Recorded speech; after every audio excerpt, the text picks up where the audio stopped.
Rain hammered the city like 1,000 impatient fingers as Emily Carter wrestled her aging sedan into the underground parking garage of Hudson Tower. The wipers squeaked across the windshield in a losing battle, her breath fogging the glass every time she sighed. And she sighed a lot. This interview meant everything. A stable job, a steady income, health insurance, things other people took for granted. For her, a single mom with a 6-year-old boy who grew out of shoes faster than she could afford them, this was hope. "Please, car, just a little further," she begged, coaxing the stubborn engine up the ramp. The car sputtered, jerked, and then lurched forward like a startled bull. "Oh no, no, no, stop." But it didn't stop. It rolled straight into the back bumper of a sleek black Aston Martin. A brand new Aston Martin. Emily's heart slammed against her ribs. "You have got to be kidding me. Of all the cars in all the garages in this whole city, why that one?" Her voice echoed in the empty garage.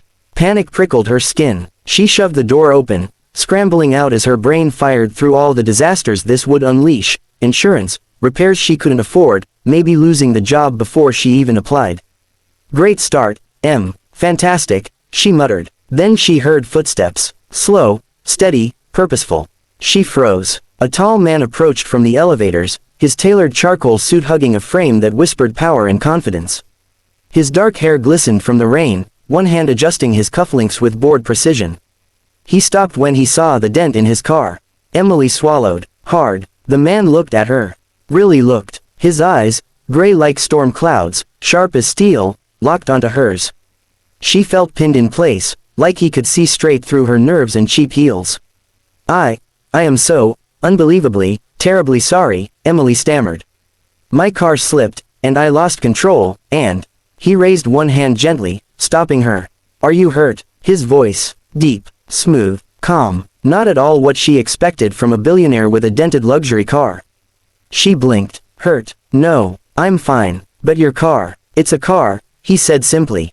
"You're a person." Emily stared at him. Who was this man? He stepped closer. "I'm Adrian Hudson." Her mouth fell open. Hudson. As in Hudson Corporation. As in the CEO she was here to interview under. As in the billionaire philanthropist whose face graced business magazines and late-night shows. And she just hit his car. She felt her throat close. "I have an interview on the 32nd floor. If I'm not fired already." His brow lifted with amusement. "You're early. You're definitely not fired." Her nerves jolted. You're the one interviewing me." "No," he said, smiling faintly. "But I own the building. And the company. And the car." "Oh God," she whispered. He tilted his head, studying her with a curious softness. "What's your name?" "Emily. Emily Carter." "Emily," he repeated, as though savoring it. "Well, Emily, accidents happen." "No, not like this," she insisted, mortified. "I should pay for the repairs. I mean, I clearly can't, but I should. And look, I didn't come here to damage anything. I just need a job. Badly." Her cheeks burned. She didn't mean to admit that. But the words tumbled out like tired stones. Something flickered across Adrian's expression. Interest, empathy, something warmer. "Did you drive here in the rain?" he asked. "Yes, with that car." She exhaled in defeat. "Unfortunately." He chuckled. Quiet but real. "Come, let's get you to your interview." "But, the car, I'll take care of it," he said. "I'm more concerned with you." Her pulse quickened. He walked beside her toward the elevators, matching her pace, not rushing her even. Though the man likely had a dozen meetings in multi-million-dollar decisions waiting upstairs. At the elevator, she noticed him silently glance at her soaked hair, her trembling hands, the worn strap of her purse that had seen better days.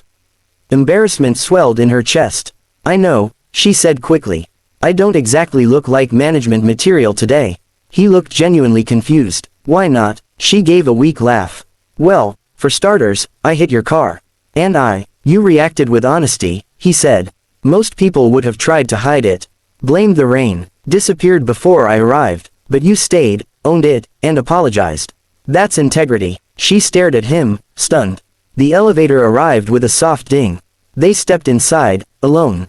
As the doors closed, Adrian leaned slightly against the wall, his eyes never leaving her. "What role are you interviewing for?" "Executive assistant," she said. His eyebrows rose again, and she instantly regretted saying it. Of course he'd think she was aiming too high. She didn't have the fancy MBA or the polished resume candidates for that position usually had. But instead of dismissing her, a slow smile curved his mouth. Interesting, he murmured. The elevator hummed upward. Emily clasped her hands to keep them from visibly shaking. Why was he looking at her like that? Like she wasn't a wreck of nerves, like she wasn't a struggling single mother who had just dented a billionaire's car. Like he was, intrigued. Are you nervous? He asked gently. Yes, she admitted. Terribly. You don't need to be. That's easy for you to say. He laughed softly. I suppose it is. The elevator doors opened with a quiet chime on the 32nd floor. He stepped out first, then turned back to her. Emily. Yes. Her voice felt too small, too breathless. I hope this isn't our last conversation. Her heart tripped. Thank you, she managed. For being so understanding. He stepped closer, just enough for her to feel the warmth of him. I'm more than understanding, he said softly. I'm curious. He'd shot up her neck. Was he flirting? No, impossible. But his eyes said otherwise. He gave her one last lingering look before walking away, his confident stride echoing down the hall. Emily stood frozen. Her car was dented, her nerves were wrecked, her life was chaos, and yet, for the first time in a long while, something inside her sparked hope. Something else fluttered too, unexpected, unwelcome, undeniable.